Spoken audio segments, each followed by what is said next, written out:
2,500 run, 114টি wicket, 227টি IPL match, তার মধ্যে 220টি খেলেছেন কেকেআরের জার্সিতে। আন্দ্রে রাসেল সেই 2014 থেকে আছেন শাহরুখ খানের দলে। ব্যাটে বলে তিনি দলের অন্যতম সেরা অলরাউন্ডার এবং একজন পিলার। তবে এবছর নাকি তাকে ধরে রাখা হবে না এমন গুজব শোনা গিয়েছিল।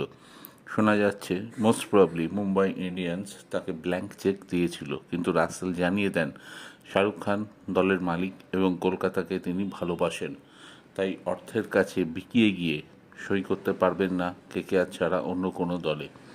এই ক্যারিবিয়ান অলরাউন্ডার মনে করেন তার জাতীয় দল তার হয়ে যতটা না করেছে তার থেকে বেশি করেছেন শাহরুখ খান এবং কেকেআর।